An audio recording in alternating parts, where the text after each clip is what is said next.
Assalamualaikum warahmatullahi wabarakatuh. الفاتحة على نية أن الله يفتح علينا فتوح العارفين ويفقهنا في الدين ويهدنا سواء السبيل ويجعلنا حبيبنا محمدا صلى الله عليه وسلم شيخا مرشدا ودليل. الفاتحة على هذه النية جامعة لخيرة الدنيا والآخرة إلى أرواح والدينا ومشايخنا ومؤلف هذا الكتاب الإمام قطب الدولة الرشاد الحبيب عبد الله بن علوي الحداد وصالحهم وفروع، ثم الأرواح والدينا ومشايخنا والواقفين في هذا المسجد والمتبرئين من المسلمين والمؤمنين والمؤمنات أن الله يتغشاهم بالرحمة والمغفرة ويسكنهم الجنة. وإلى حضرة النبي صلى الله عليه وسلم الفاتحة.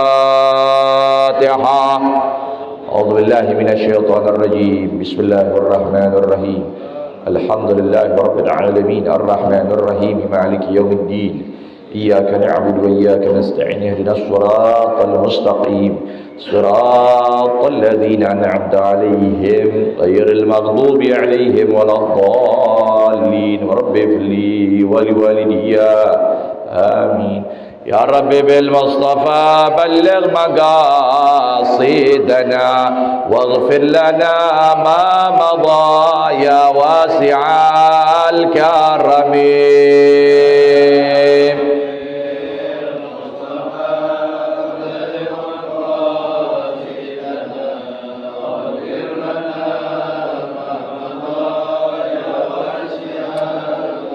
يا ربي هيئ لنا من أمرنا راشدا واجعل معونتك العظمى لنا سندا.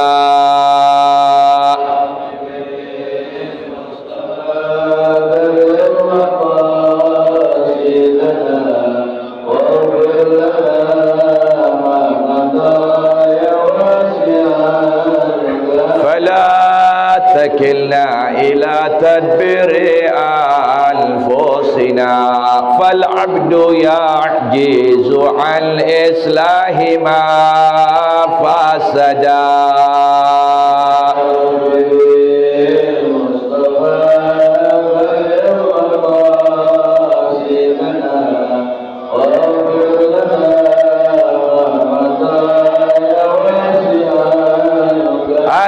العليم وقد وجهت يا أملي إلى رجائك وجها سائلا ويدا.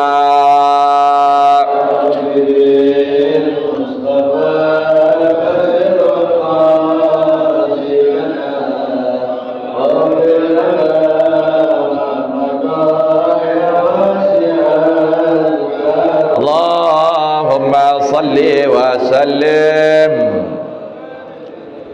بسم الله الرحمن الرحيم. اللهم صل وسلم على سيدنا محمد الفاتح لما أغلق الخاتم لما سبق ناصر الحق بالحق والهادي إلى صراطك المستقيم وعلى آله وصحبه حق قدره ومقداره العظيم.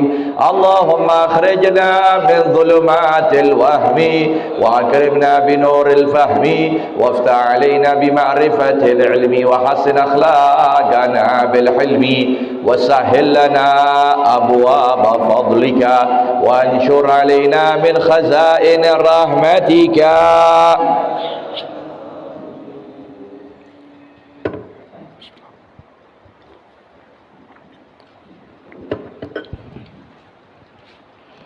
Bismillah walhamdulillah wassalatu wassalamu ala rasulillah sayyidina wa nabina Muhammad ibn Abdullah wa alihi wa sahbihi wa man walah wa la hawla wa la quwwata illa billah. Amma ba'du. Para hadirin hadirat jamaah Majelis Ta'lim Masjid Jami' Sabilillah yang berbahagia, Puji syukur kita panjatkan hadrat Allah Subhanahu wa taala yang telah mempertemukan kita kembali dalam rangka menuntut ilmu Allah, ilmu Rasulullah sallallahu alaihi wasallam. Bisa dilihat di dalam kitab yang kita senantiasa membahas dan mengkajinya, pada kitab An-Nasaihud Diniyah wal Wasayal Imaniyah, halaman 19 dengan baris ke berapa itu? 13 ya, dari atas ya. 12. Fa amma ulumul Islam, halaman 19 dengan baris ke-12 dari atas, bacanya fa amma ulumul Islam ya. Langsung saja diterangkan. Bismillahirrahmanirrahim. Qala al-musannif rahimahumullah wa nafa'ana bihi wa bi ulumihi fid dharain amin radhiyallahu ta'ala anhu. Fa amma ulumul islami fatarji'u jumlatuha ila qauli Rasulillah sallallahu alaihi wasallam hina sa'alahu Jibrilu alaihi salam fil haditsil masyhur. Maka adapun ilmu-ilmu yang berkaitan dengan Islam, jadi Pak, yang namanya agama itu memiliki 3 pilar, 3 pondasi. Pertama iman, kedua Islam, ketiga ihsan. Kalau iman kaitannya di dalam hati. Yang tahu hati siapa? Allah sama tuh orang. Kita tidak ada kepastian untuk bisa mengetahui ini orang baik atau enggak di dalam hatinya, nggak ada tahu. Atau ini orang iman atau ingkar, kita nggak tahu. Makanya kita menghukumkan segala sesuatu dengan zahir, dengan yang nampak. Nah, ini kaitan pertama, iman. Kalau udah hatinya iman kepada Allah, nah di situ apakah cukup? Nah, hanya iman tanpa Islam. Iman ini nggak bakal bisa berkembang, nggak bakal bisa penuh, nggak bakal bisa tingkat tanpa didorong, dipompa dengan keislaman. Makanya butuhnya Islam ya, butuh Islam. Jadi iman hati zahirnya adalah Islam. Apa yang kita lihat keseharian itu keislaman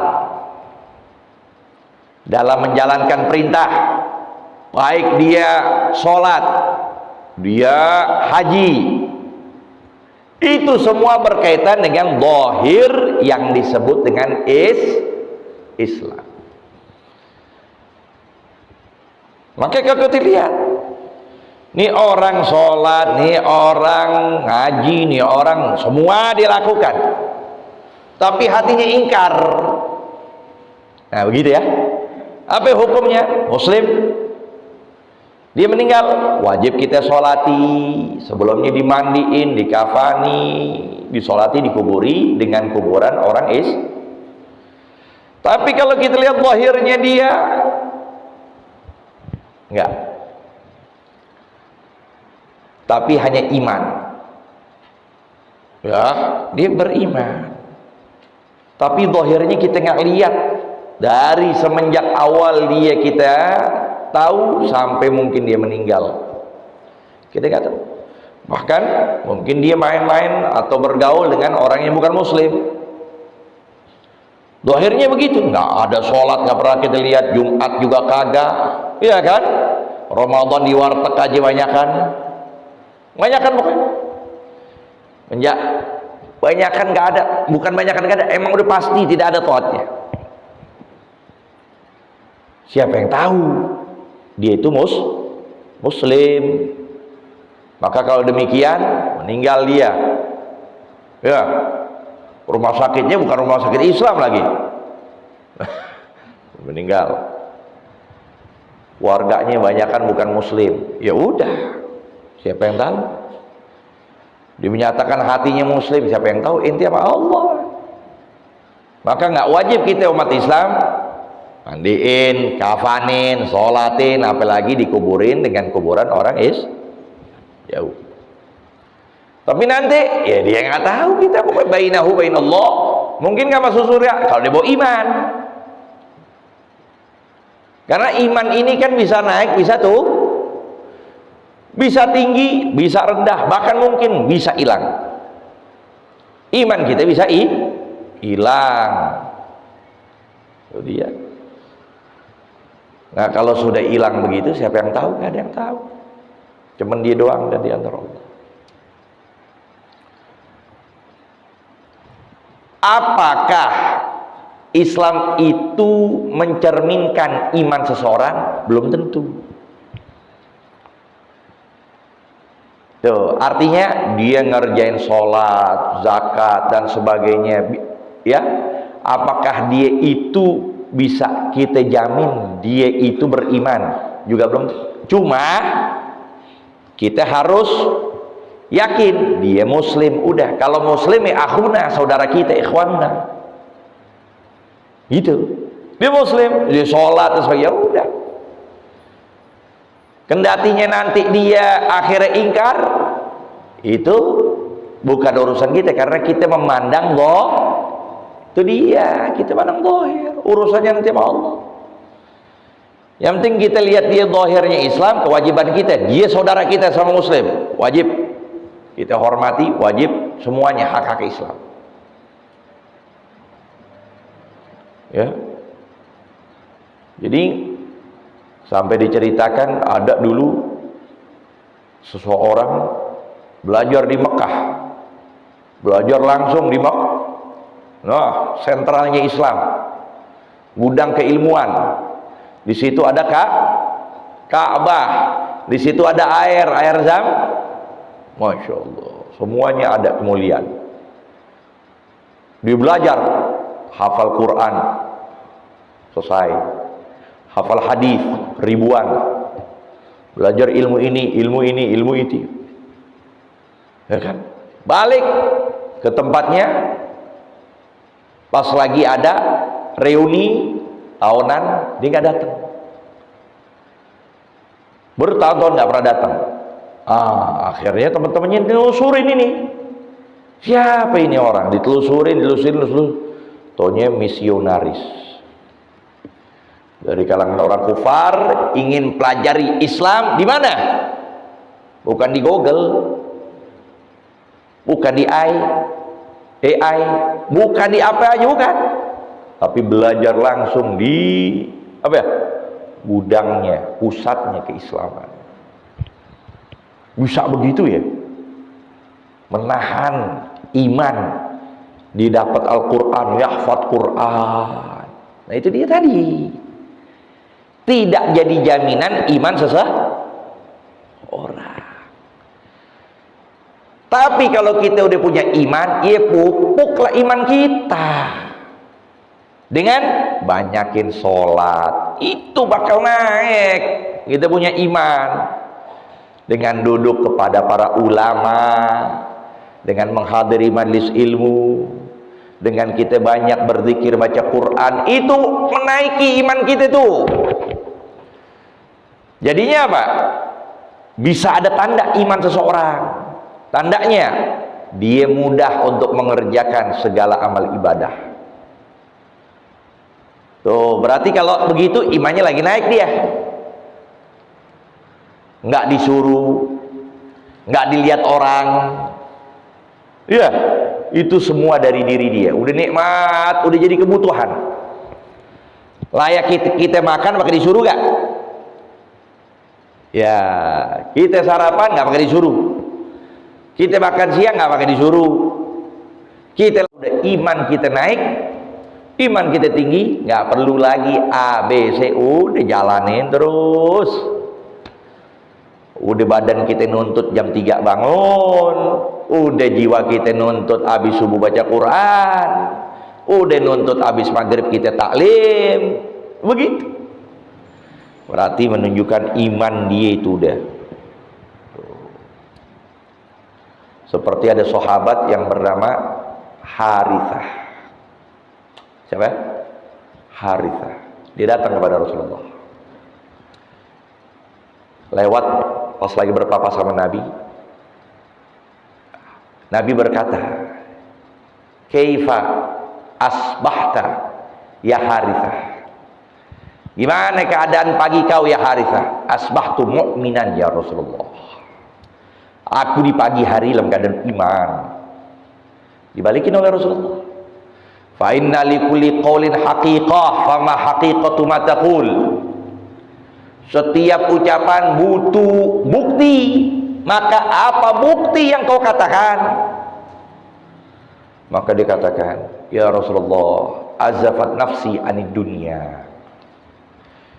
Ane punya jiwa udah kabur sejauh-jauhnya dari dunia ya Rasulullah. Fa'azma'tu nahari, di siang hari aku puasa. Ya. Wa ashartu laili, di malam hari aku begadang. Wa ka'anni bi arsy rabbi barizun, seakan-akan saat ini aku memandang arsy-Nya Allah Subhanahu wa taala. Wa ka'anni anzur ila ahli jannah yata'annamuna fiha. Sekarang seakan-akan aku melihat penghuni surga saling menikmati kenikmatan. Wa ka'anni anzur ila ahli nar yata'awaduna fiha. Sekarang pun aku memandang penghuni neraka dalam keadaan merana dan tersiksa. Lihat tuh Harithah. Dengar begitu, Nabi langsung menjawab, ya, absorta falzam. Ente udah melihat yang begituan, istiqomah. Artinya istiqomah dengan amal perbuatan ente, semakin naik nanti.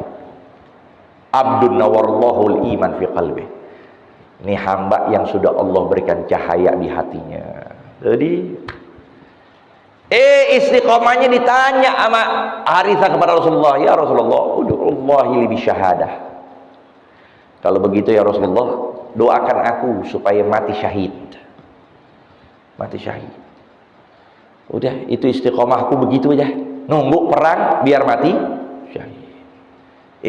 Pada perang Tabuk, benar terjadilah perang Tabuk, pertumpahan darah antara kufar dan muslim. Beliau termasuk orang yang ada di medan peperangan, meninggal. Tuh, pas meninggal ibunya datang, nangis, nggak bisa berhenti tuh ibu. Dikatakan, ya Rasulullah, engkau tahu kedudukan Harithah di hadapanku ya Rasulullah. Dia anak yang berbakti dan aku butuh dia Rasulullah.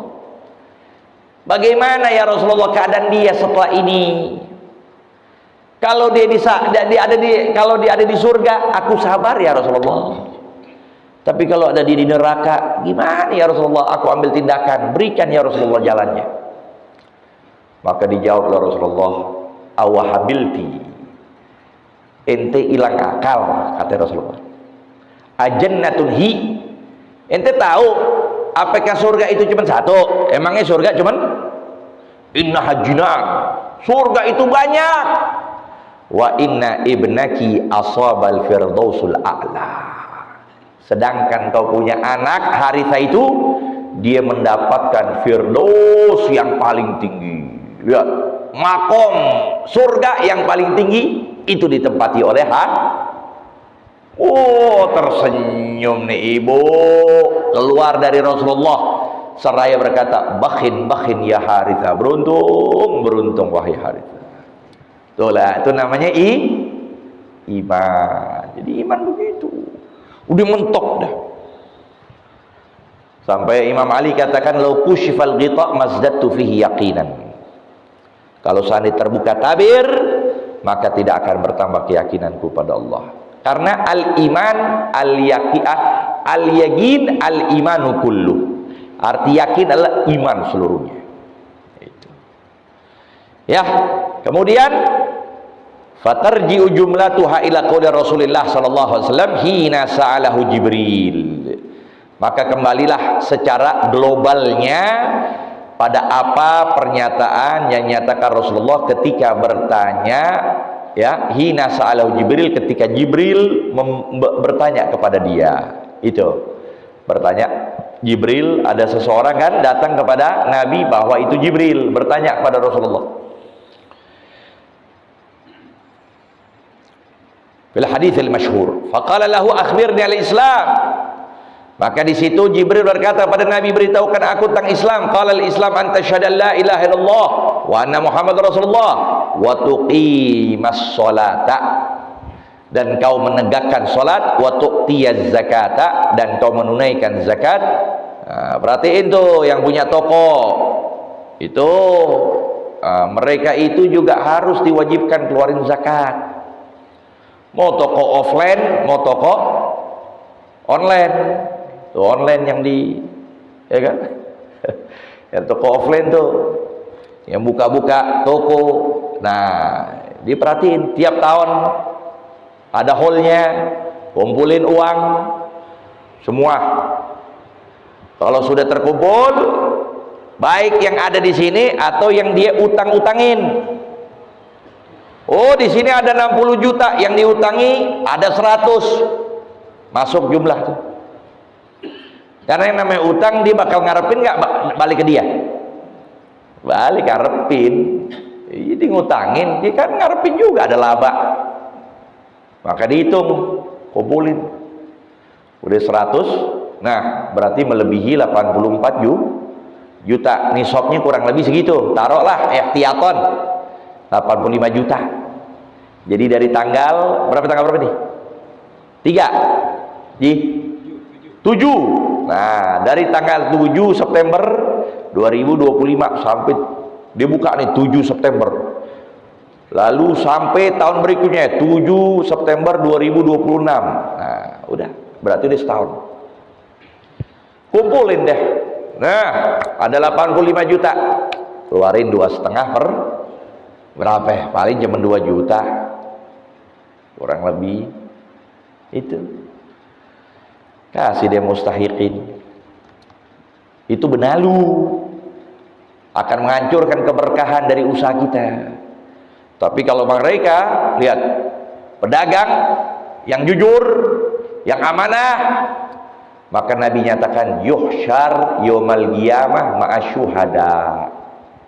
Bayangin, padahal mobilnya banyak, padahal rumahnya banyak, padahal bininya, tuh Haji yang ngomong tuh, ya, begitu. Padahal dunia, lahirnya dunia, tapi orangnya shodiq, jujur, amanat. Nah, maka nanti dia dikumpulkan, digolongin bersama para syuhada yang perang di Palestina, yang di Gaza itu, yang perang di jalan Allah dari para sahabat sampai akhir kiamat. Itulah itu, karena emang susah. Seorang pedagang berbuat jujur susah, rongrongannya luar biasa, pasti ada bohongnya, nggak ngomong ini, nggak ngomong itu. Makanya itu Nabi mengecualikan mereka yang amanat, yang jujur. Udah derajat makomnya syuhada. Berarti syuhada di bawah mana? Di bawah anbiya makomnya, ya. Nah, ini watasumar Ramadan wa tahujjal bait. Nah, Bapak nih yang di sini ada yang belum haji belum? Pak, ada gak yang belum haji? Banyak. Ada yang belum umroh? Nah, sekarang ibu juga, Bu. Nah, sekarang dua pilihan. Kita mau haji, mau umroh. Kemudian haji ditangguhin. Bisa berapa tahun? 18 tahun, umur udah 70. 3 hari sekali masuk rumah sakit. Lihat, kalau begini, apa yang diambil tindakan? Jangan pikirin haji, ya, tapi pikirin umroh. Ntar ujungnya ajal jemput, nggak haji, nggak padahal dia punya istitoah, kemampuan. Nah kalau begitu meninggalnya maksiat. Na'udzubillah min meninggal maksiat. Tuh Bang Sobri ya, pikirin Bang Sobri ya. Lihat. Jadi kalau udah pikiran begitu, nah kita usia 40, 50 atau umur 60, nah lihat umur ghalibnya. Apa arti umur ghalib? Umur umumnya keluarga kita. Kan bisa diambil kesimpulan, umur keluarga kita berapa biasanya nih? Oh 80. Oh umurannya masih 40. Masih mampu deh untuk haji, nunggu. Umuran 50, 15 tahun lagi, berarti 65. Masih mampu deh, aneh tunggu haji. Tapi kalau udah biasa keluarganya usianya berapa? 70. Dia usianya 65. Tuh, dia berobat seminggu sekali, bolak-balik. Nah, bengeknya nggak berhenti-berhenti. Kalau begini, udah mendingan ambil umroh. Gitu. Iya. Kalau udah haji datang, manfaatin umroh. Kalau udah naik haji, lagi pergi di sana, banyakin umroh, udah terus. Karena belum tentu lagi kita berangkat, ya kan? Banyakin. Juga kalau lagi umroh juga jangan pakai medit-meditan. Uangnya dikit, yang ada hotelnya bisa 3 kilo. Allah naudzubillah, 3 kilo jalan kaki, pengkor kita. Yang ada dari hotel bolak-balik udah ngos-ngosan, ambil yang paling bagus, kumpulin uang. Lihat nih hotel yang cuma 500 meter, nah kan enak tuh. Apalagi yang 100 meter, buka pintu langsung lihat, ya Allah. Nah itu lihat, kumpulin itu fulus uang dari sekarang, dari ini ya, ada 50 juta, 60 juta. Nah Anda belum umroh, jangan nunggu haji, ya Pak ya, jangan nunggu haji. Terus kewajiban kita, jangan kita meninggal tanpa kita berangkat untuk kita menunaikan rukun Islam yang kelima nih, berangkat haji. Itu kalau nggak ada haji berarti umrah. Itu kasih deh kalian bisa. Ini stata'ta ilaihi sabila, jikalau engkau mampu berjalan menujunya. Tsumma qala lahu fa akhbirni anil iman. Qala al iman an tu'mina billah wa malaikatihi wa kutubihi wa rusulihi wal yaumil akhir. Tuh lihat tuh, iman pada hari akhirat kita wajib tuh imanin. Gimana keadaannya itu? Hari tanpa adanya waktu, tanpa adanya malam, kita berkumpul, wajib imankan semuanya itu. Berkumpul kita di padang yang disebut padang mahsyar, tanpa kita tahu si fulan, gak ada yang kita tahu. Itu wajib kita iman. Nanti yang namanya amal, yang namanya sirat nanti ada di yaumil akhir tuh. Yang namanya surga neraka kita lihat di yaumil akhir itu semua. Yang namanya timbangan di yaumil akhir semua. Itu kita harus wajib imani kalau kita sebagai orang itu berkaitan dengan yaumil akhir. Wabil qada ya. Dan juga berkaitan dengan qada. Wabil qadari khairihi wa syarrihi. Apa maksudnya? Jadi semua apa yang kita lakukan ini bukan secara tiba-tiba. Kita dapat istri begitu, istri dapat suami ya begitu-gitu. Ya udah, itu bukan secara kebetulan. Jangan nyesel. Ya Allah, kalau tahu 10 tahun yang lalu aneh gak bakal gobil tuh sama dia. Si istri kamu kok tahu aneh modelnya laki aneh, gelagatnya kayak begini. Waduh, jangankan istri koro, doa aja nih gak bakal panjatin. Pengen jadi istrinya dia. Udah jangan. Namanya suami istri kalau sudah nikah, tutup kekurangan. Sambil kita pandang malam hari itu banyak bintang di atas. Sebanyak-banyak itu kita nggak perhatiin. Tapi yang kita lihat adalah bulan begitu besar, apalagi bulan purnama. Artinya keburukan yang begitu banyak nggak jadi orientasi kita, tapi bulan inilah yang jadi pandangan kita. Artinya kekurangan banyak jangan pikirin, kelebihannya yang kita syukur. Makanya jangan banyakin sabar kalau rumah tangga. Nih perhatiin nih, bapak-bapak, ibu-ibu. Jangan banyakin sabar, tapi banyakin syukur. Kalau banyakin sabar ngelus dada. Ngelus dada, ya Allah dia begitu, ya Allah, ya. Tapi syukur, lihat tuh, lihat begitu juga pasti ada kebaikannya. Suami ayah pasti ada kebaikannya, laki ada juga, istri ada. Nah begitu. Gimana juga pasti ada kebaikan. Terus dipelihara itu. Emang syaitan pengennya begitu kita, pengen berantakan terus. Innama yuridu syaitan an yuqi'a bainakumul adawata fil baghdha. Tuh. Senantiasa syaitan ingin menjerumus kita dalam permusuhan. Maka di situ kita, ya, takdir yang Allah berikan baik, takdir yang Allah berikan buruk, itu semua ada hikmah. Iya, coba kalau kita nggak miskin, mungkin nggak ngaji subuh, pengen kemana? Main golf, waduh main golf, pengen jogging, yo. Alhamdulillah kita begini. Jadi semua ada hikmah. Indah ta'i tahtal aqdar asrar. Di bawah lilip di petan takdir Allah banyak sekali rahasia. Ya. Sampai sini dulu. Wallahu a'lam. Ya, karena nih hari ada maulid guru kita Al Ustadz Qurtubi jam 6 mulainya. Jadi nanti kita langsung berangkat ya.